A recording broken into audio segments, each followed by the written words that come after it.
같이 볼 말씀은 창세기입니다. 창세기 39장 19절에서 23절, 40장에서 1절부터 7절입니다. 마지막 7절만 다 같이 읽도록 하겠습니다. 그의 주인이 자기 아내가 자기에게 이르기를 당신의 종이 내게 이같이 행하였다 하는 말을 듣고 심히 노한지라. 이에 요셉의 주인이 그를 잡아 옥에 가두니 그 옥은 왕의 죄수를 가두는 곳이었더라.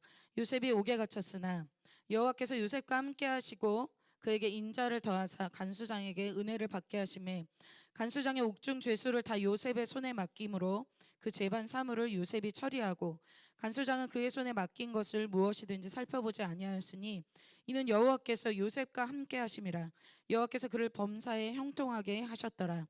그 후에 애굽 왕의 술 맡은 자와 떡 굽는 자가 그들의 주인 애굽 왕에게 범죄한지라. 바로가 그 두 관원장 곧 술 맡은 관원장과 떡 굽는 관원장에게 노하여 그들을 친위 대장의 집안에 있는 옥에 가두니 곧 요셉이 갇힌 곳이라.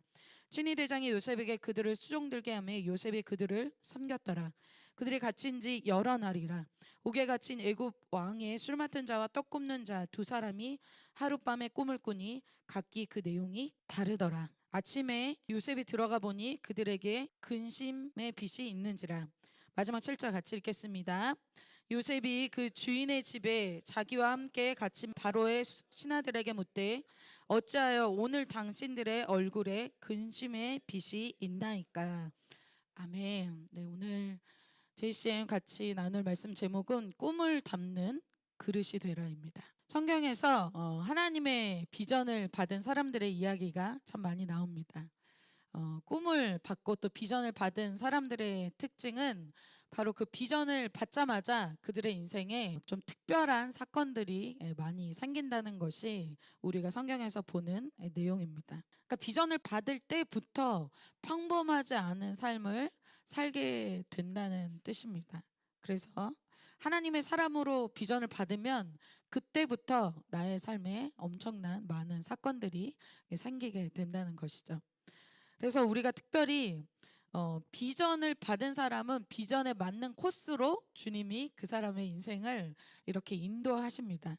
그래서 다윗 왕은 비전을 받았잖아요. 비전을 받고 왕이 되는 그 비전에 맞춰서 그 사람의 인생이 바로 그 코스로 준비되어지는 코스로 간다는 것이죠.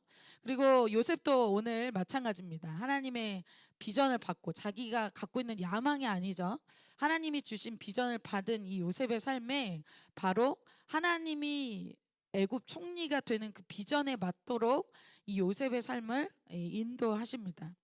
그 모든 것이 그러니까 우리의 삶에 어떤 일들이 이유 없이 그냥 일어나는 것이 아니라 반드시 그 사람이 하나님에게 두신 그 비전에 따라서 그 사람의 인생을 그렇게 이끄신다는 것입니다. 여러분 믿으십니까? 그래서 저는 여러분들이 가끔 이런 고백을 할 때가 있죠.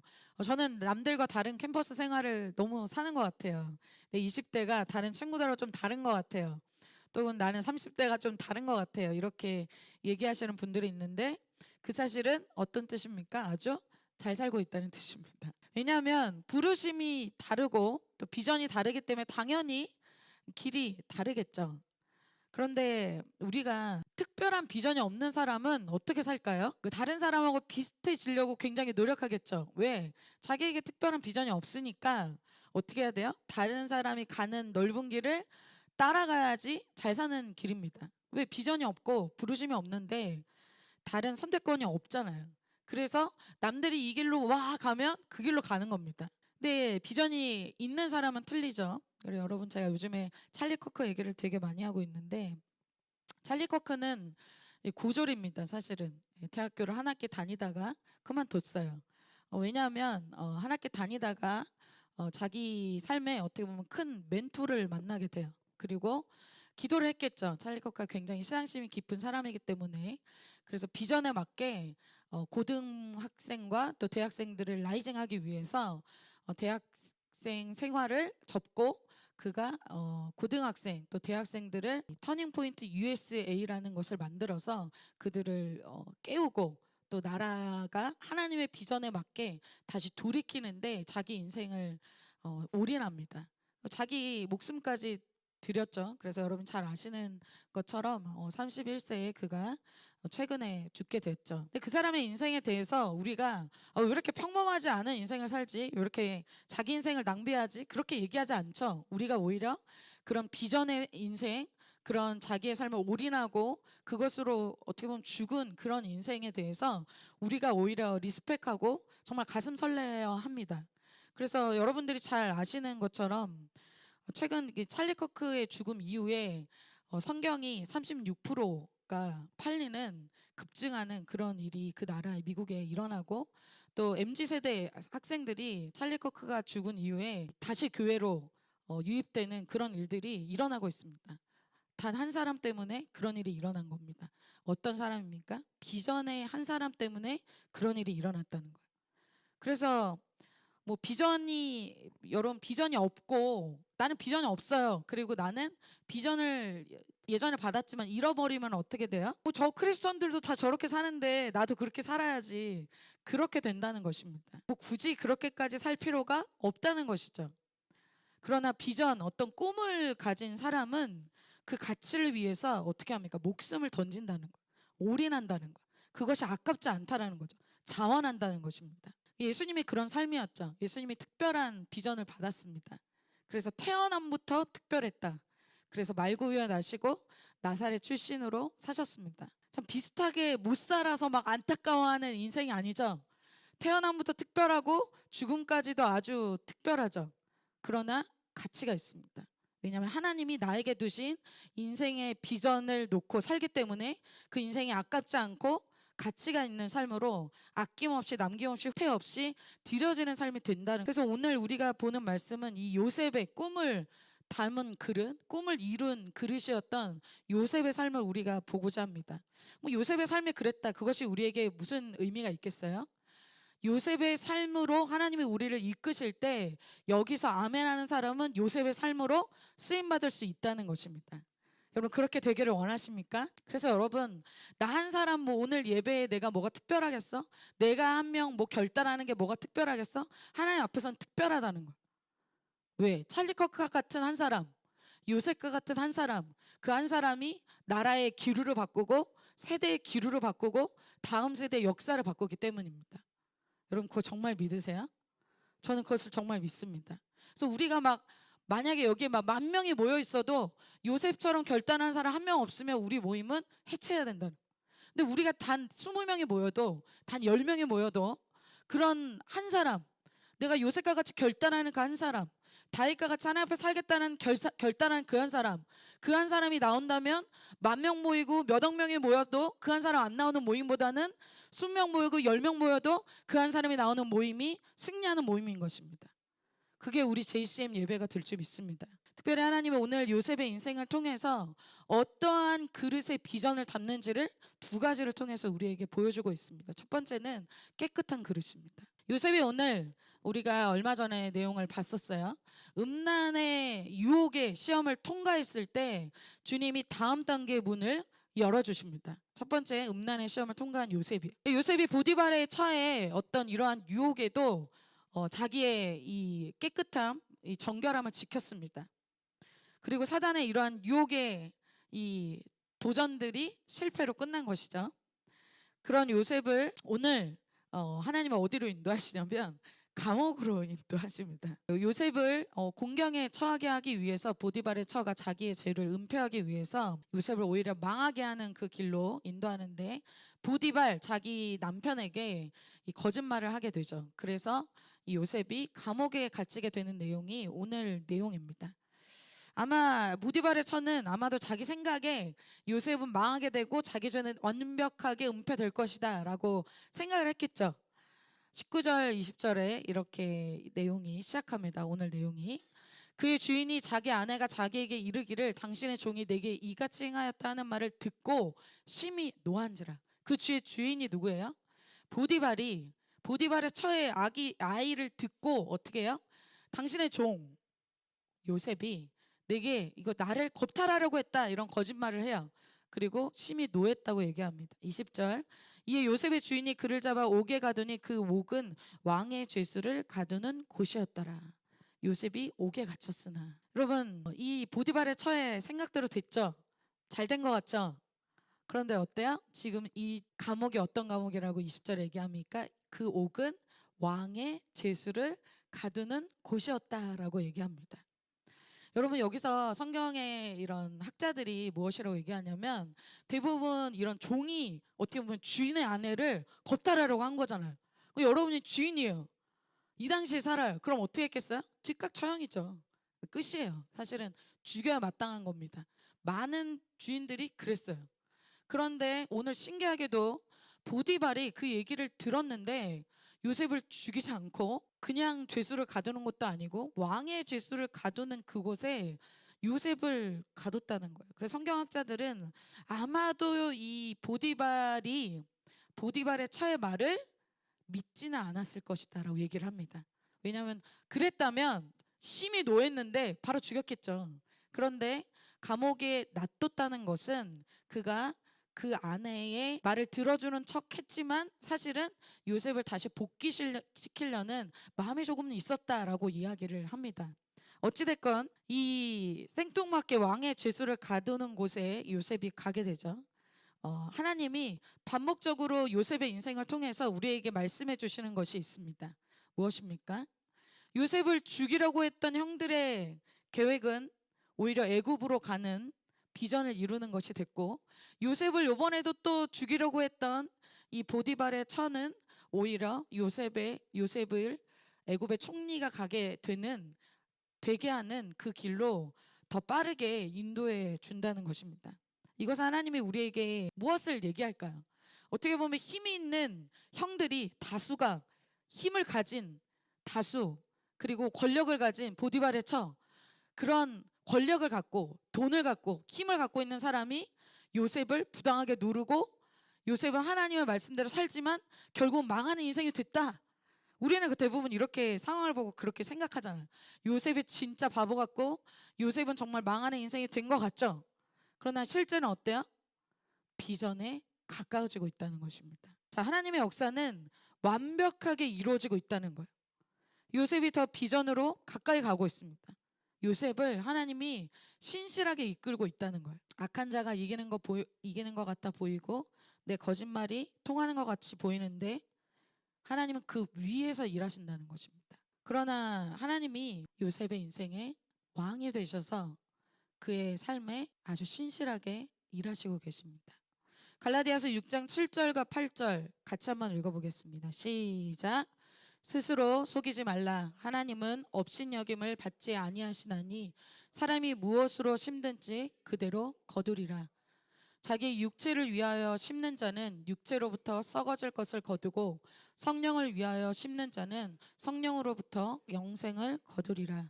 아멘. 하나님은 어떤 분이래요? 7절에 보면 하나님은 업심여김을 받지 않는다고 얘기해요. 즉 하나님은 조롱을 당하시는 분이 아니십니다.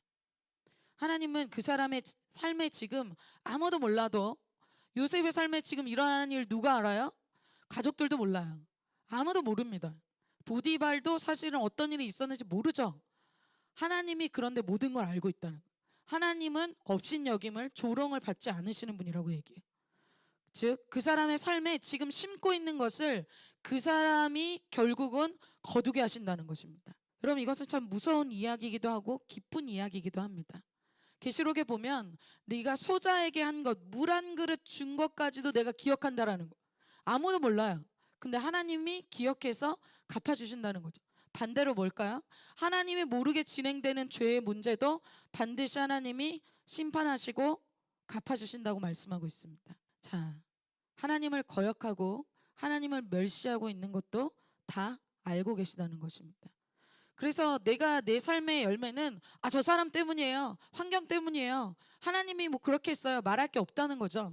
다 자기의 열매를 자기가 먹고 있다는 것입니다. 자, 오늘 요셉은 그런데 어떤 걸 선택했냐면 깨끗한 그릇이 되기로 결단한 것입니다. 여러분, 그렇게 되시기를 축복합니다.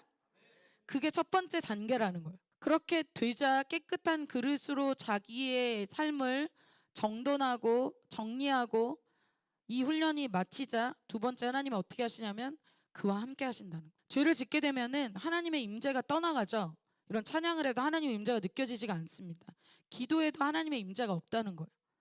그러니까 하나님의 임재가 떠나간 사람의 특징이 여러분 뭘까요? 죄에 대해서 굉장히 담대하게 된다는 것입니다. 오히려 성령의 충만함이 있으면 죄에 대해서 여러분 굉장히 민감하게 돼요. 그래서 내가 하는 말, 내가 보는 거, 내가 하는 어떠한 행동들에 대해서 하나님을 굉장히 의식하게 됩니다. 내가 이렇게 하고 있는 거 하나님 다 보고 계실 텐데, 이렇게 말하는 거 하나님 다 듣고 계실 텐데, 이렇게 행동하는 거 하나님 다 알고 계시는데 두렵다는 거예요. 그래서 다윗이 사울 왕의 옷자락만 살짝 베었는데도 너무너무 두려워했습니다. 왜? 하나님 보고 있으니까. 여러분의 집에서, 여러분 혼자 삶에서 하고 있는 것들을 막 찔림이 될 때 그때는 성령 충만한 거예요. 그런데 성령 충만함을 잃어버리면, 하나님의 임재를 잃어버리면 그것에 대해서 내가 죄를 짓고 있어도 그냥 담대하게 짓는다는 거예요. 이 정도는 괜찮지. 더 심각한 죄를 짓게 된다는 거예요. 초반에 잡지 않으면 어떻게 됩니까? 나중에 자신의 삶이 이렇게까지 비참해질지 몰랐다 할 정도의 비참함이 임하게 됩니다. 여러분 지금 깨어서 여러분의 삶에 거룩함을 선택하시기를 축복합니다. 요셉이 거룩함을 선택할 때 그 거룩한 그릇에 대해서 하나님이 어떻게 함께 하시는지를 21절에 이렇게 얘기합니다. 형제님들이 한번 읽어주시겠습니다. 시작. 여호와께서 요셉과 함께 하시고 그에게 인자를 더하사 간수장에게 은혜를 받게 하시매. 이 한마디가 여러분 사실은 오늘 말씀의 결론입니다. 오늘 이 말씀으로 사실 끝내도 사실은 충분합니다. 뭐냐? 여호와께서 요셉과 함께 하심으로 함께 하시고, 이 말씀이에요. 이 한마디가 얼마나 이 전체 창세기에 요셉을 대표하는 구절이라고 할 수 있습니다. 우리가 비전을 위해서 여러분 뭘 준비해야 된다고 생각하세요? 나의 은사, 나 은사가 부족해. 막 열심히 밤새도록 은사를 막 열심히 막 개발해야 된다. 다 되쳐주고 은사 열심히, 스펙 열심히. 그래도 사람들이 인정할 만한 뭔가가 있어야지. 사람들이 그렇게 생각하죠. 그런데 주님이 성경에서 말씀하시고 있는 핵심과 우리가 다르게 움직인다는 거예요. 그럼 우리는 꿈의 사람 요셉에 대해서 생각할 때 꿈의 몽의 은사를 많이 생각합니다. 그리고 요셉이 정말 충성했기 때문에 그렇다고 생각해요. 어떻게 보면 요셉에 근거한 것이죠. 요셉이 어떤 사람이 될 때에 그것이 이루어질 수 있다라고 생각을 해요.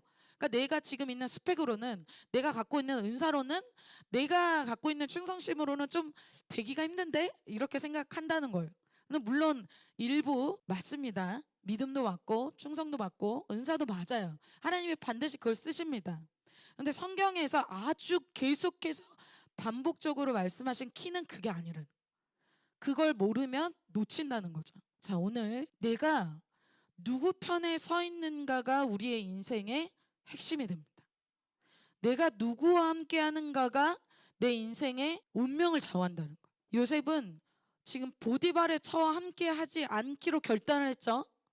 아멘입니까? 그런데 성경에서 정말 계속 그렇게 말씀하시는 것들, 하나님이 그 사람에게 함께 하느냐 함께 하지 않느냐, 그것이 핵심이고, 내 편에서는 내가 하나님을 선택하느냐 하나님을 선택하지 않느냐가 핵심이라는 거예요. 자, 구체적으로 설명을 해드리면, 오늘 창세기 이 39장 이 내용이 오기까지 하나님이 계속해서 우리에게 계속 반복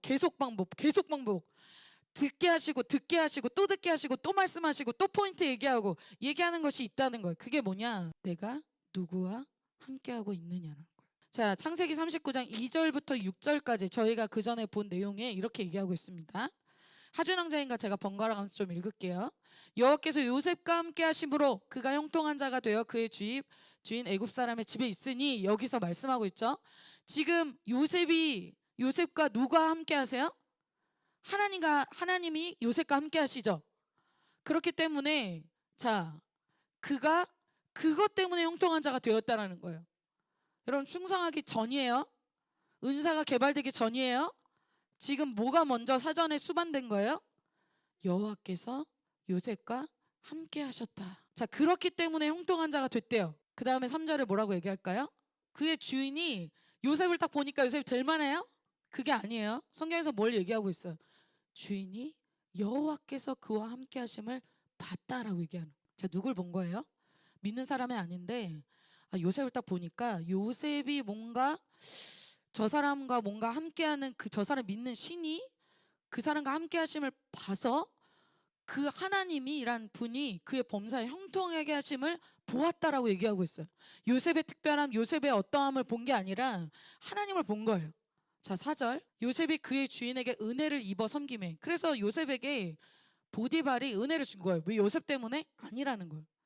그가 요셉을 가정 총무로 삼고 자기의 소유를 다 그의 손에 위탁했어요. 왜? 그와 함께 하신 하나님 때문에. 5절. 그가 요셉에게 다 맡겼어요. 지금 한마디로 다 올인 몰빵해 준 거예요. 왜? 여호와께서 그와 함께 하시기 때문에 그가 뭘 맡으면 다 잘 돼. 그래서 여호와의 복이 그의 집과 밭에 있는 모든 소유에 미쳤어요. 그러니까 어떻게 보면 보디발이 참 믿음이 좋은 거야. 보디발이 그와 함께 하시는 하나님을 믿는 거죠. 자, 6절 마지막. 그 주인이 그의 소유를 다 요셉의 손에 위탁했대요. 자기가 먹는 음식에는 간섭하지 않았대. 왜? 요셉의 하나님을 알기 때문에. 자, 무엇이 그에게 비전의 자리에 이를 수 있게 하는지를 주님이 이 말씀 9절 그리고 오늘 9절까지 계속해서 말씀해 주고 있습니다. 하나님이 함께 하실 때입니다. 그런데 어떤 사람에게 함께 하신다는 거예요? 거룩한 사람에게 함께 하신다는 것입니다. 그의 능력, 그의 충성, 그의 자질, 그거에 앞서서 무엇이 필요합니까? 깨끗한 그릇이 될 때, 그와 함께 하실 때 그가 비전에 가까워진다. 여러분, 이것을 여러분의 영에 새기시기를 축복합니다. 하나님이 함께 하실 때 그가 노예일 뿐인데, 그가 감옥에 있는 죄수일 뿐인데 하나님이 그에게 친히 함께 하셔서 그의 비전을 이루어 주신다는 거. 그가 형통하다는 거예요. 왜? 하나님 때문에. 여러분, 성경에서는 이것을 계속 얘기해 주잖아요. 겁쟁이로 막 미디안 두려워서 밀타작을 포도즙 틀에서 하고 있는 기드온이 왜 큰 용사가 될 수 있습니까? 그 모래같이 많은 미디안들을 쳐서 300명을 데리고 어떻게 칠 수 있습니까? 기드온이 특별해서입니까? 아니죠. 여호와께서 그와 함께 하시기 때문에 그것을 할 수 있다는 것입니다. 자, 가족에게 인정받을 수 없었던, 인정받지 않았던 목동인 이 다윗이 어떻게 골리앗을 칠 수 있어요? 다윗이 사무엘에게 기름 부심을 받고 그 거룩한 기름 부심을 유지했을 때 그에게서 아무리 가정에서 인정하지 않는, 전쟁을 싸워본 적 없는 다윗이라 할지라도 주님께서 그와 함께 하실 때 그를 통해서 골리앗을 쓰러뜨리시죠. 그런데 우리는 우리의 인생에 다른 것은 다 준비하는데 이것을 잃어버린다는 것입니다. 하나님의 임재는 잃어버린다. 하나님이 함께 하시면 특별한 인생이 되는데 아주 보통 인생을 살기에 우리 인생을 올인한다는 거예요. 그러니까 오늘 우리에게 말씀하시는 이 포인트를 영으로 들어야 됩니다. 그러니까 오늘 깨끗한 그릇이 될 때 주님께서 다시 한번 우리에게 말씀해 주시는 것들이 있습니다. 오늘 21절부터 23절입니다. 여호와께서 요셉과 함께 하시고 그에게 인자를 더하사 간수장에게 은혜를 받게 하시며, 또 하나님 말씀하고 있어요. 여호와께서 요셉과 함께 하시고.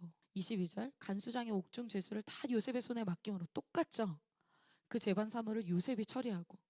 요셉이 잘해서요? 요셉이 거기서 잘 보였을까요? 라인 잘 찼을까요? 인맥을 잘 맺었을까요? 아니에요. 여호와께서 요셉과 함께 하셨기 때문이에요. 자, 23절 같이 한번 읽어보겠습니다. 시작. 아멘. 여러분, 그 하나님이 우리가 믿는 하나님인 것을 믿으시기 바랍니다. 하나님은 똑같이 일하신다는 거예요. 똑같은 상황이에요. 하나님이 요셉과 함께 하시기 때문에 그 노예인 상황, 보디발의 집에서 비록 노예였지만 총무가 되게 하시고, 오늘은 감옥에서 이 모든 것을 맡아서 옥중 죄수들을 관리하고, 또 어떻게 하십니까?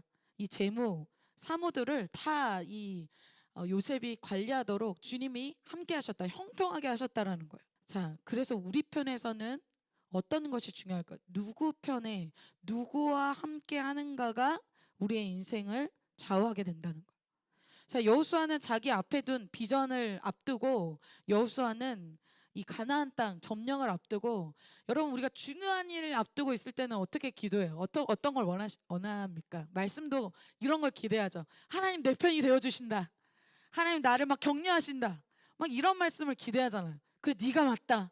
네 선택이 맞다. 내가 너를 도와줄 것이다. 이런 거를 기대하죠. 아마 여호수아도 그것을 기대했겠죠. 내가 네 편이다. 내가 널 도와줄게. 내가 너와 함께 할 거야. 이런 걸 기대하겠죠. 그런데 여호수아에게 주님이 나타나셔서 뭐라고 하십니까? 내가 너의 편이 되어줄게. 이것이 아닙니다. 여호수아 5장 13절에 이렇게 보여주고 계십니다. 여호수아가 여리고에 가까이 이르렀을 때 눈을 들어본즉 한 사람이 칼을 빼어 손에 들고 마주 서 있는지라. 여호수아가 나아가서 그에게 묻되 너는 우리를 위하느냐 우리의 적들을 위하느냐 하니. 지금 여호수아는 이 전쟁에 이겨야 돼요. 그러니까 지금 칼을 빼들고 있는 한 사람을 볼 때 내 편이냐 아니면 적이냐 이렇게 물어봤죠. 주님이 뭐라고 대답하십니까? 14절에 그가 이르되 아니라. 너 포인트 잘못 잡았는데 이렇게 얘기하는 거. 아니 나는 여호와의 군대 대장으로 지금 왔느니라 하는지라 라고 대답했어요. 그 말은 뭐예요? 나는 군대 대장으로 왔다. 나는 너의 인생의 헬퍼로 온 것이 아니라 나는 너의 인생의 왕으로 왔다. 나는 이 전쟁의 군대 대장, 내가 리더로 왔다. 네가 나를 선택하면 내가 너를 승리하게 할 것이고 네가 나의 반대편에 서면 너는 나의 적이 될 것이다. 그러니까 네가 나의 편에 서라. 그러니까 어떻게 합니까?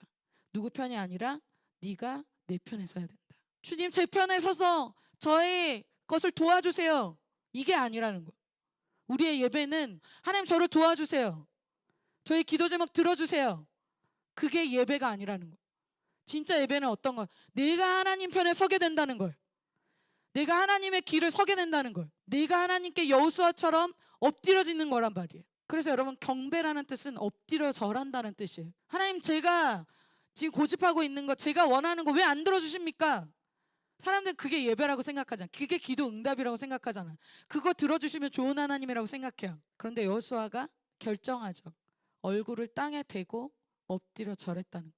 내가 주님의 종입니다. 주님이 군대 대장이 되셔서 나의 리더가 되어 주십시오. 자, 비전을 이룬 사람, 승리한 사람, 그 사람들의 공통적인 특징이 여기 나옵니다. 바로 하나님을 왕으로 섬긴 사람들입니다. 요셉은 하나님 앞에 죄를 짓는 것을 두려워했어요. 그리고 하나님을 선택했습니다. 내가 누구와 함께 하기를 선택하느냐가 지금 나의 삶의 미래를 결정하게 된다. 미래는 미래 가서 결정되는 게 아니에요. 지금 결정된다는 거. 여호수아가 하나님을 선택하니까 이미 어때요? 여리고성은 끝난 거예요. 자, 요셉이 하나님을 선택했어요. 이미 요셉은 비전의 길로 간 거예요. 자, 여러분 이미 지금 이런 일들이 공동체에 일어나고 있습니다. 누구의 후원을 받고 누구와 연결되고 누구와 함께 하느냐, 그것이 소름 돋도록 정말 무섭도록 나의 인생의 미래를 결정한다는 걸 사람들은 몰라요. 만약이지만 여러분 한번 생각해 볼까요? 요셉이 보디발의 처와 함께 했어요. 그럼 그 인생 어떻게 될까요? 그냥 노예로 전락하는 거예요. 노예 그 바닥으로 더 내려갈 수도 있었겠죠. 자, 여러분 암논이란 사람은 여러분 잘 아시지만 암논은 다윗의 첫째 아들, 장자, 특권을 가진 사람입니다. 그런데 암논이 요나답의 편에 서죠. 요나답은 죄를 지을 구체적인 전략을 주는 사람이잖아. 야, 이렇게 다말을 이렇게 해서 이렇게 범하고 이렇게 죄를 지으면 돼. 그때 암논이 요나답 편에 딱 쓰고 요나답의 말을 들으면 요나답 수준의 삶을 사는 겁니다. 그 얘기는 뭐예요? 하나님은 우리에게 엄청난 계획이 있더라도 암논은 길이 창창하잖아요. 그런데 암논이 요나답의 말을 듣기를 선택하면 그 인생은 어쩔 수 없다는 거예요. 그냥 바닥으로 곤두박질 치는 겁니다. 암논은 어떻게 됩니까? 장자고 뭐고 왕자고 뭐고 그냥 결국 어떻게 돼요? 살해당하고 죽는, 심판받는 그런 인생이 된다는 거. 그래서 내 미래는 환경이나 사람이 결정하는 게 아닙니다. 내가 선택한 그 사람에 따라서, 그 라인에 따라서 내가 하나님 편을 선택하면 생명을 얻게 되고, 내가 죄를 선택하고 내가 악한 사람을 선택하면 그 열매를 내가 먹게 되는 거예요. 자, 오늘 요셉은 비전을 선택했습니다. 여러분이 누구와 함께 할 것인가를 선택하시기를 바랍니다. 그리고 하나님을 선택하는 사람은 그 사람의 능력, 그 사람의 조건, 그 사람의 가정 환경, 그 사람의 어떠함과 상관없이 어떻게 하십니까? 오늘 그 사람을 통해서 하나님의 비전을 반드시 이루신다고 오늘 약속하고 있습니다. 그리고 두 번째, 요셉의 그릇은 오늘 마지막으로 보고자 하는 것은 연단된 그릇이었다는 거예요. 여러분 그 비전을 어떤 하나님이 사람에게 비전을 주시고 그 비전을 이룰 만한 사람이 된다는 것은 지금 이 상태 그대로 그냥 그 자리에 갑자기 가서 갑자기 쓰임 받는다는 것이 아니라는 거예요. 그럼 우리는 그런 걸 원하잖아요. 갑자기 일확천금이 생겨서 대박이 나서 내가 부자가 되는 걸 상상한다든지, 아니면 내가 어떠한 좀 유튜버가 돼서 대박이 나서 뭔가를 되는 거를 막 상상하잖아요. 과정 없이, 어떤 갑집을 없이, 연단 없이 딱 되는 걸 원하잖아요. 그러나 하나님은 하나님의 사람 준비할 때 절대 그렇게 하지 않습니다. 그 비전에 맞는 그릇으로 끼는 과정, 연단된 그 과정을 사용하신 후에 그 다음에 쓰신다는 거. 그러니까 그 말은 뭐예요? 요셉이 집에서는 지금 가나안 땅에 헤브론에 살고 있었어요. 요셉은 거기서는 요셉이 애굽 총리의 그릇이 안 된다라는 거예요. 거기서 나와야 된다는 거죠. 요셉 그대로는 애굽 총리가 되지 못한다라는 거예요. 요셉은 어때요, 여러분? 잘 알고 있죠. 채색 옷 입고 다니잖아요. 형들하고 다른 옷 입고 다니잖아요. 형들보다 아버지의 사랑을 막 독차지했어요. 형들이 시기할 만큼. 그러니까 그 상태로는 어때요? 특별 대우, 특별한 사랑, 집에서 왕자야. 그런 요셉을 누가 제어할 수 있겠어요? 우리 예전에 예진 학사님이 강의해 주실 때 그런 얘기를 하셨는데, 꽃은 설탕 위에 피는 게 아니죠. 흙 위에서, 이 야생의 곳에서 피게 됩니다. 하나님의 비전의 꽃은, 비전의 사람은 흙 위에서 자라납니다. 설탕 위에서, 아주 감미로운 곳에서, 집 안에서 고생 안 하면서 그렇게 하지 않으신다는 거예요. 즉 연단을 주신다는 거죠. 가치 있는 연단에 대해서 우리가 오늘 두 가지 보고 그 주인공 여러분 되시기를 축복하고, 제가 그 주인공이 되길 원합니다. 첫 번째 요셉이 통과한 연단은 부당함의 연단입니다. 자, 사실 보디발의 처해 거짓말에 어떻게 보면 자기는 하나님 앞에 중심을 지켜서 죄를 안 지었는데 부당하게 억울하게 지금 감옥에 온 거잖아요. 여러분 옳고 그름을 따지면 지금 요셉이 얼마나 복장 터지는 상황이에요. 정말 열받고 정말 화가 나고 정말 속상한 일이죠. 벽에 머리를 박고 진짜 내 인생 왜 이렇게 꼬이냐 이렇게 얘기할 수 있는 상황이라는 거예요. 내가 하나님 앞에 중심을 드렸어요. 하나님 앞에 정말 열심히 했어요. 그런데 어떻게 된 거예요? 감옥에 갔다는 거예요. 여러분 남 얘기니까 지금 여러분이 굉장히 졸려하면서 듣지만, 여러분 여러분의 얘기라고 생각해 보세요. 내가 주님께 헌신했어요. 내가 올인했어요. 그런데 남겨진 게 뭐예요? 나 감옥의 죄수야. 그것도 그 죄목이 뭐예요? 겁탈범. 내 주인의 아내를 범하려고 했던 사람. 사람들이 다 쟤 그것 때문에 들어왔대. 나의 명예가 실추되고 나의 자존심이 땅에 떨어지고 나의 진심, 나의 본심, 나의 충성, 나의 믿음, 이것이 바닥으로 막 다 버려진 것 같은 그런 상황이잖아요. 정말 하나님 왜 이러세요? 할 일이라는 거예요. 그래서 저는 이 얘기를 많이 하지만, 저는 요셉의 이 말씀을 들으면서 항상 요셉이 정말 사람이었을까 이렇게 생각을 합니다. 왜냐하면 진짜 제가 이 상황에 놓였다면 저는 화병이 났을 것 같아요. 너무 속상했을 것 같아요. 그냥 밥도 안 먹고 싶고 계속 그냥 잠만 자고 싶을 것 같고, 계속 그냥 방 안에서 막 눈물 흘리면서 하나님 뜻을 모르겠습니다. 계속 이랬을 것 같아요. 부당하니까, 너무 억울하니까. 우리는 어때요? 당장 우리는 눈앞에 지금 나타나는 어떤 사건들로 하나님을 의심하잖아요. 나를 어떻게 노예로 보내실 수 있는가? 어떻게 나를 이런 보디발의 처해 거짓말에 나를 이렇게 비참하게 주님이 이 상황 허락하실 수 있는가? 하나님을 의심해요. 왜 이렇게 억울한 일을 나에게 허락하시는가? 여러분 다윗도 그렇죠. 다윗의 삶에 비전을 받자마자 어떤 일이 생겨요? 사울의 이 말도 안 되는 다윗 사냥이 시작되잖아요. 자기 삶에 전혀 경험해보지 않은 오히려 어려움과 고난과 연단을 비전 받은 후에 막 지금 겪고 있단 말이에요. 다윗이. 요셉도 마찬가지예요. 비전 받기 전에 채색 옷 입고 다녔단 말이에요. 근데 비전 받으니까 자기 삶이 더 꼬이는 것 같아. 더 안 돼. 뭔가 돌아가는 것 같아. 하나님 내 인생 몰라주는 것 같아. 더 망하는 것 같아. 하나님 없이 사는 사람은 정말 잘 사는 것 같은데, 자기 꼼수로, 자기 계획으로, 자기 야망으로, 자기 힘으로 다 사는 것 같은데, 하나님 앞에 산 나는 바닥으로 내동댕이 친 것 같은 그런 삶을 지금 요셉이 살고 있는 거. 여러분 이해할 수 있겠어요?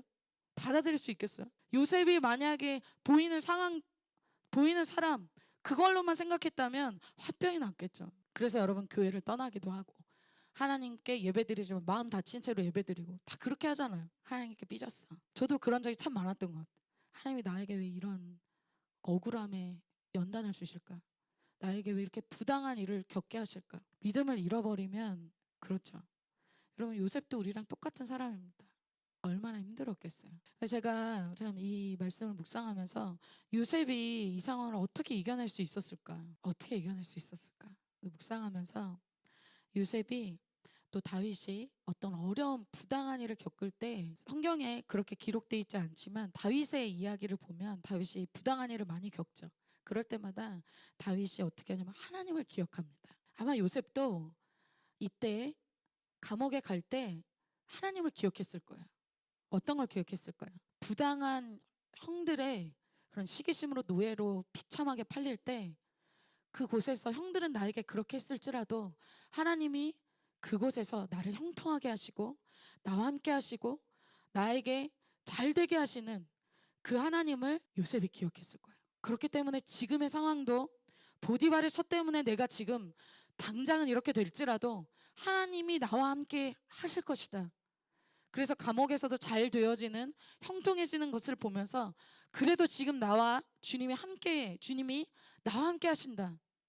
그것을 요셉이 느꼈겠죠. 하나님이 나에게 있는 모든 사건을 알고 계시고 나에게 갚아주시는 분이라는 것을 믿는 믿음이 있을 때 우리는 그 믿음 때문에 그 사건을 통과할 수가 있게 됩니다. 저도 제가 생각해 보면 저의 삶에 진짜 억울한 일, 정말 힘든 일, 이런 일들을 아무에게도 얘기를 못하고 혼자 감당하는 그 시간 후에 하나님이 저를 높여주시고 저를 알아주셨던 사건들이 참 많았었어요. 여러분 그런 내공이 여러분에게 있게 되시기를 축복합니다.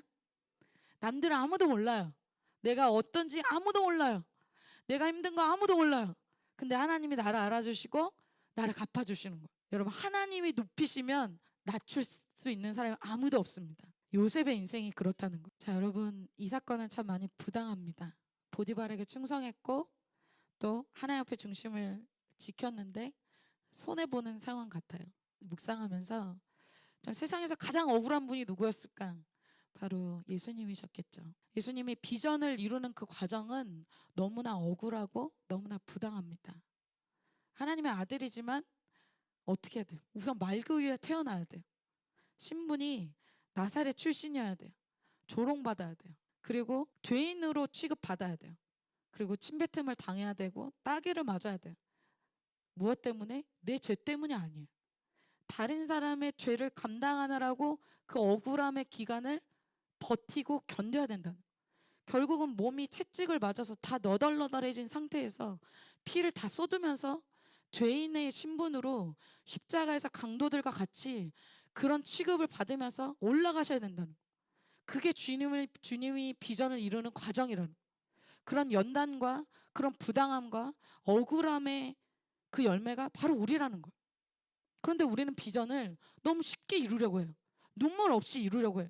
갑질을 없이 이루려고 해요. 뭔가 반짝하는 대박 나는 것으로 그것을 이루려고 해요. 주님이 나로 인해서 만약에 십자가에 그렇게 죽으시고 갑질을 하셨다면 목자의 길을 가는 우리에게는 반드시 이 길이 있다는 것입니다. 부당함의 그 길을 통과해야 한다는 거예요. 빌립보서 2장 5절부터 8절에 이렇게 말씀하고 있어요. 같이 한번 읽어볼까요? 시작. 너희 안에 이 마음을 품으라. 곧 그리스도 예수의 마음이니 그는 근본 하나님의 본체시나 하나님과 동등됨을 취할 것으로 여기지 아니하시고 오히려 자기를 비워 종의 형체를 가지사 사람들과 같이 되셨고 사람의 모양으로 나타나사 자기를 낮추시고 죽기까지 복종하셨으니 곧 십자가에 죽으심이라. 아멘. 우리는 하나님 제가 좀 갑질을 했잖아요. 근데 주님이 죽기까지 끝까지 비전을 이룰 때까지 갑질을 하셨다는 거예요. 우리는 조금만 부당하면 막 못 견디잖아. 나를 그렇게 돼? 나를 그렇게 자존심 상하게 해? 나를 그렇게 부당하게 돼? 그럼 용서하지 않죠. 묶여요. 그 사람 쳐다도 안 봐요. 마음에 원수를 삼는 거예요. 용서하지 않는 거예요. 견딜 수 없어 하는 거예요. 그런 유리 멘탈로는 하나님의 비전을 이룰 수 없다는 거예요. 조금만 자기에게 속상한 일, 속상한 말, 그 한마디 용서 못해서 묶인다. 요셉은 비전을 이룰 수가 없어요. 예수님이 자기를 어차피 제자들은 다 배반할 거야. 아, 얘네 때문에 못해 먹겠네.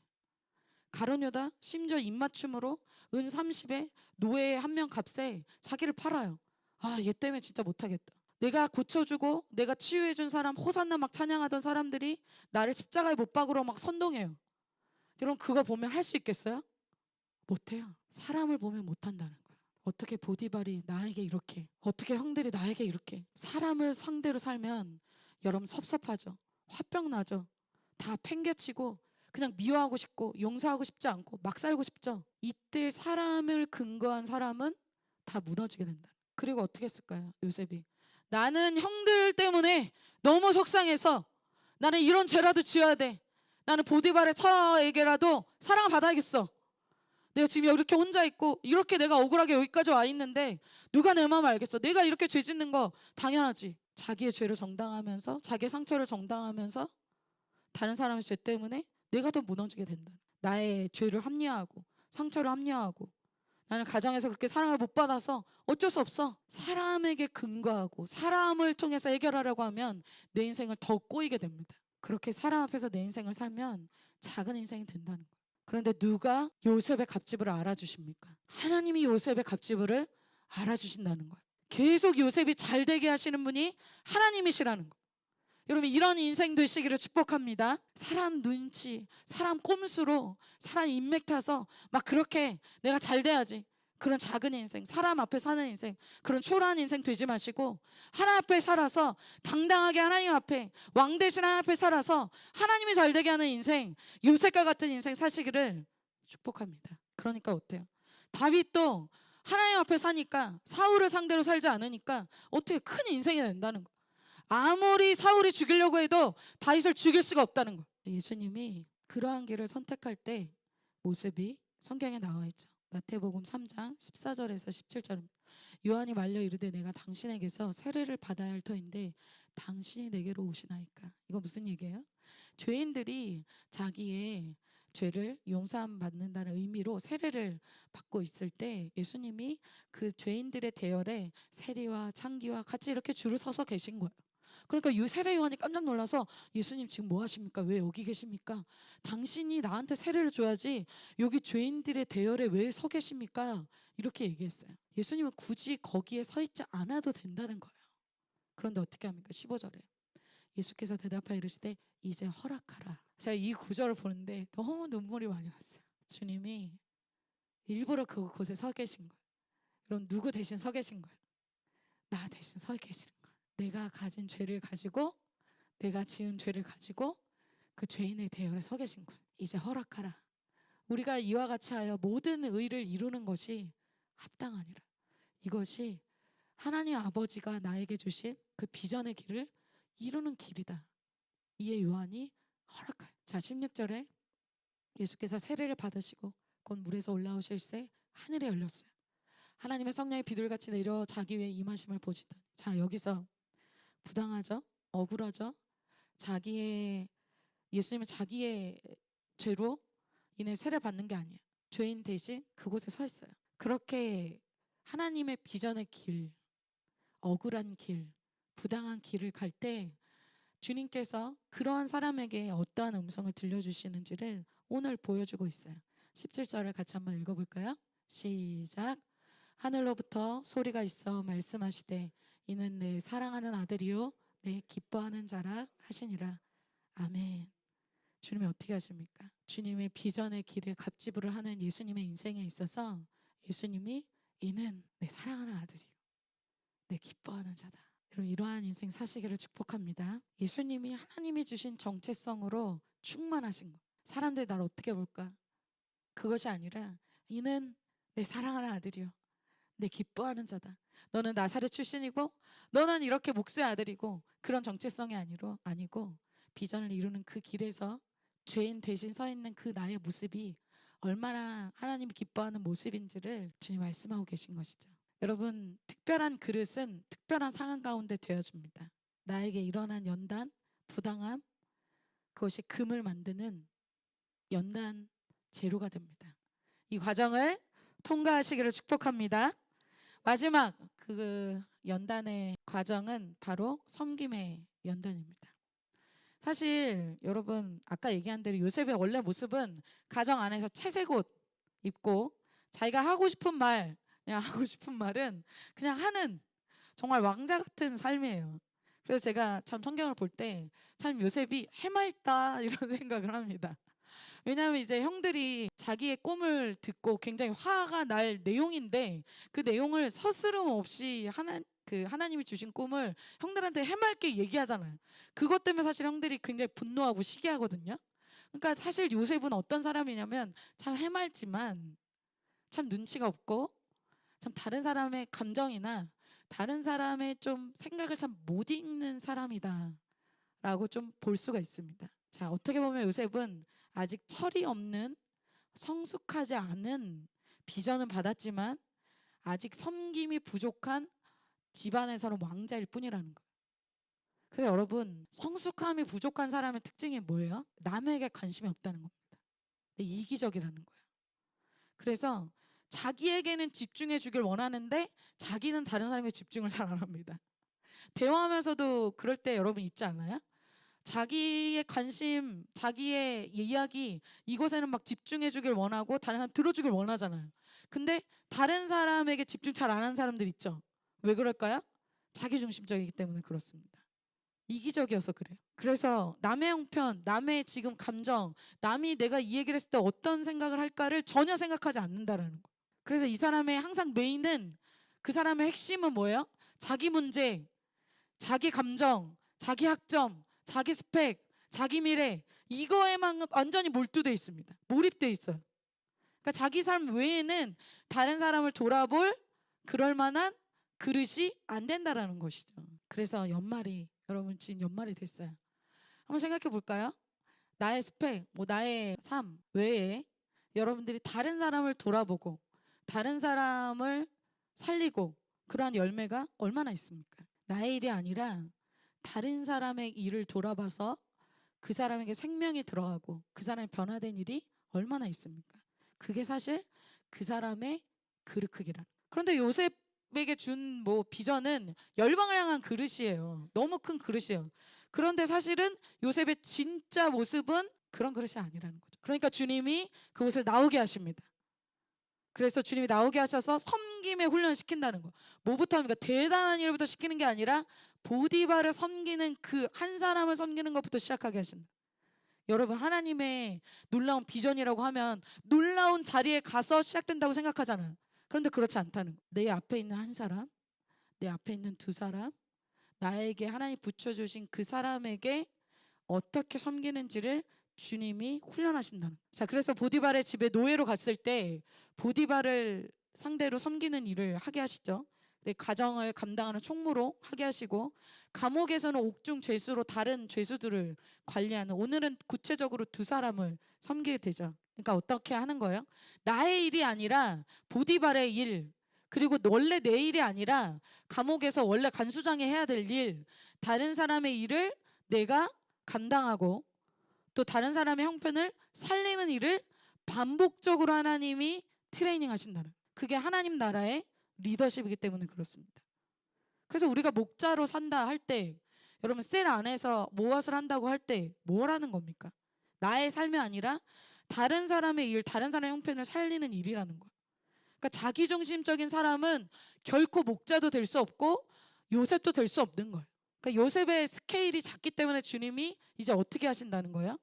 자기 가족을 살릴 수 있게끔 자기 민족을 살릴 수 있게끔 크게 연단하신다는 것이죠. 그래서 하나님이 우리에게 붙여준 사람들이 있어요. 여러분의 셀에 여러분의 이 양떼들 여러분 주위에 붙여준 사람들이 있습니다. 그것은 하나님이 허락한 거라는 거예요. 그 사람에게 어떻게 내가 섬기는지를 주님이 보신다는 것이죠. 자, 오늘 그 다음 단계 마지막 단계를 보도록 하겠습니다. 1절, 2절, 3절, 4절에 이렇게 얘기하고 있어요. 그 후에 애굽왕의 술 맡은 자와 떡 굽는 자가 그들의 주인 애굽왕에게 범죄한지라 바로와 그 두 군한 자 관원장, 곧 술 맡은 관원장과 떡 굽는 관원장에게 놓아요. 여러분, 술과 떡을 맡은 거예요. 왕의 술과 떡 굉장히 중요한 거죠. 먹는 거죠. 이걸로 독사를 많이 하기 때문에 굉장히 중요한 위치입니다. 이 두 사람이 왕에게 범죄했다 그러면 뭐가 되겠어요? 왕을 시해하려 했다, 음해하려고 했다라는 어떤 죄였겠죠. 그것에 가담했을 것이다 라는 어떤 죄목이 있었기 때문에 어떻게 돼요? 요셉이 있는 감옥에 들어오게 되죠. 자, 3절. 그렇게 돼서 그들을 춘희대장의 집안에 있는 옥에 가두니 곧 요셉이 갇힌 곳이라. 춘희대장이 요셉에게 그들을 수종들게 하매 요셉이 그들을 섬겼더라. 그들이 갇힌 지 여러 날이라. 자, 이제 요셉이 두 사람을 섬기게 되는데, 구체적으로는 두 사람, 떡 굽는 관원장과 술 맡은 관원장 두 사람을 섬기게 됐다는 거예요. 자, 주님이 처음에는 보디발이에요. 한 사람을 시작해요. 여러분이 1대 양대일 수도 있어요. 여러분이 어떤 일을 맡게 되는 걸 수도 있어요. 그렇게 시작하는데 이제는 오늘은 두 사람을 섬기게 되죠. 점진적으로 주님이 그렇게 하신다는 거예요. 나중에 형들, 10명의 형들을 섬기는, 자기 가족의 11명, 12명, 그리고 자기 다음 세대를 그렇게 섬기는 일을 점진적으로 한다는 거예요. 갑자기 내가 열방을 섬기는 그 일을 짠 맡겨주고 여러분이 짠 그 자리에 가면 할 수 있겠어요? 못한다는 거예요. 하나님이 지금 나의 앞에, 지금 나에게 앞에 두신 그 한 사람, 두 사람, 그 사람을 섬기는 것을 통해서 열방을 섬기는 사람으로 훈련하신다는 거예요. 근데 여러분, 중요한 건 뭘까요? 그런데 이때 지금 요셉의 마음이 어떨 때예요? 지금 요셉 상태가 좋진 않을 때라는 거예요. 요셉 마음이 뭐 좋을 때야, 요셉 형편이 좋을 때야 다른 사람도 섬기지. 여러분, 그런 마음 들잖아. 아, 내가 이 일만 끝나면 내가 이거 할 수 있지. 아, 지금 이 일만 끝나면 할 수 있어. 근데 지금 요셉 형편이 어때? 억울하잖아요. 노였는데 총무가 돼서, 총무에서 갑자기 이렇게 나락으로 떨어져서 감옥에서 지금 내 마음도 어렵고. 여러분, 우리 같으면 어떨까? 그냥 혼자 있고 싶잖아. 그냥 나 혼자 감정을 좀 추스리고, 나 혼자 좀 울고, 나 혼자 좀 기도하고, 나 혼자 좀 이 감정이 좀 추스려지면, 이 상처가 좀 아물면, 이 사건이 좀 해결되면 우리만 챙기고 싶잖아요. 나만의 시간을 갖고 싶잖아요. 이 사건이 해결되면 그 다음에 섬기고 싶잖아. 요셉이야말로 그렇지 않겠어요? 그런데 요셉이 그렇지 않다는 걸 보여주고 있어요. 자기에게 옥중 죄수를 맡겨주셨을 때 그 소수의 그 두 사람, 그 사람을 어떻게 섬기는지를 주님 아주 구체적으로 기록하고 있어요. 그게 뭐가 중요하겠어요? 그럼 우리는 그렇게 생각하지 않잖아요. 우리가 셀에서 몇 사람, 한 사람 앞에 두고, 내가 1대1 양대 한 사람 앞에 두고, 내가 앞에 몇 명 앞에 두고 하는 거 하나님이 막 주목하면서 본다고 생각을 안 하죠. 큰일, 뭔가 앞에서 뭔가를 막 드러내고 뭔가 하고 그것만 우와 집중해요. 그런데 하나님은 아니라는 거예요. 5절과 6절에 요셉의 인격을 보여주고 있습니다. 자, 옥에 갇힌 애고방의 술 맡은 자와 떡 굽는 자 두 사람이 하룻밤에 꿈을 꿨어요. 각기 그 내용이 다르더라. 여러분 아시죠? 요셉은 꿈을 해몽하는 은사가 있어요. 꿈을 들으면 해몽할 수 있어요. 그런데 우리가 이때 그렇게 생각하잖아. 아, 드디어 은사를 발휘할 기회가 왔다. 사람들은 은사에 몰입해요. 은사에 집중해요. 은사가 없는 것들이 속상해요. 그런데 여러분, 은사는 잠깐 나와요. 물론 결정적이긴 하죠. 그러나 은사를 발휘하기까지의 요셉이 준비된 그 과정을 우린 스킵한다는 거예요. 그거 없이 은사로 점프한다는 거예요. 그런데 주님이 어떻게 하십니까? 이 과정 아주 세세하게 기록한다. 자, 아침에 요셉이 들어가 보니 그들에게 근심의 빛이 있는지라. 자, 여기서 만약 요셉이 그들을 마음으로 섬기지 않아요. 표정이 왜 저래? 안 좋나 보네? 그냥 넘어갈 수도 있다는 거예요. 그런데 그들에게 근심의 빛이 있는 걸 보고 오늘 어떻게 반응하는지를 주님이 어떤 말을 했는지, 어떤 모습이었는지 다 세세하게 기록하고 있어요. 뭐 하고 있는 거예요? 대단한 일 하고 있는 거예요? 감옥에서? 아니죠. 요셉이 한 사람, 한 사람을 어떻게 대하고 있는지 그것을 주님이 보고 있다는 거예요. 정말 목자가 되어가고 있는지. 그래서 깨끗한 그릇이 되고 연단된 그릇, 부당함도 당해보고 억울함도 당해보고 한 사람을 어떻게 섬기는지를 주님이 세세하게 본다는 거예요. 그렇게 될 때 주님이 꿈의 몽에 은사를 통해서 빛을 발하게 하신다는 거예요. 우린 이것을 스킵해요. 비전의 사람, 꿈의 몽을 했어. 대박 나는 것만 생각해요. 자, 여러분에게 두신 양떼, 여러분에게 두신 셀, 여러분에게 두신 리더, 여러분에게 두신 목자, 여러분에게 두신 어떤 부서, 여러분이 주신 어떤 직분, 이것에 대해서 하나님 아주 세밀하게 세심하게 보고 계시다. 그것이 쌓이고 쌓여서 여러분 그것이 임계점이라고 하죠. 쌓였을 때 주님이 타이밍을 주신다. 누구에게? 그러한 깨끗한 그릇과 연단된 그릇으로 준비된 사람에게 그 그릇에 엄청난 비전을 꿈을 부어주신다는 것. 그것을 이루게 하신다. 자, 요셉이 마지막 7절 어떻게 섬기는지를 읽고 마치고자 합니다. 요셉이 그 주인의 집에 자기와 함께 갇힌 바로의 신하들에게 묻되 어찌하여 오늘 당신들의 얼굴에 근심의 빛이 있나이까. 그 두 사람을 마음으로 섬긴다는 것입니다. 다른 사람의 얼굴빛이 어떤지, 지금 그 사람이 방해를 받고 있는지, 그 사람이 지금 뭐에 매여 있는지, 뭐 때문에 그런지 관심 없는 사람이 있죠. 오직 나의 일, 나의 문제, 나의 스펙, 나의 학점, 나의 진로, 나의 미래, 온니. 그런데 요셉은 그렇지 않았다. 그런 사람, 내 앞에 있는 두 사람을 섬긴 요셉에게 주님이 그 자기 민족을 맡기고 열방으로 나아가는 그런 길을 주님이 그에게 열어주신다는 것입니다. 결론입니다. 오늘 요셉은 꿈을 담은 그릇이었다고 오늘 우리에게 보여주고 있어요. 그 그릇은 두 가지로 얘기하시죠. 깨끗한 그릇, 음란의 유혹들을 통과한 그릇이었습니다. 그래서 주님이 함께 하셨죠. 그리고 연단된 그릇이었습니다. 자, 어떤 연단이었을까요? 자, 나의 인생의 부당함의 연단을 통과하고 나에게 주어진 사람들, 작아 보이는 그 사람들을 섬기는 그것으로 그 그릇을 준비하게 하십니다. 여러분의 인생에 이런 비전을 받으시고 비전을 받았다면 비전에 합한 갑지부를 통과하시기를 축복합니다. 그래서 여러분의 꿈을 담고 꿈을 이루는 그러한 요셉 같은 인생 되시기를 축복합니다.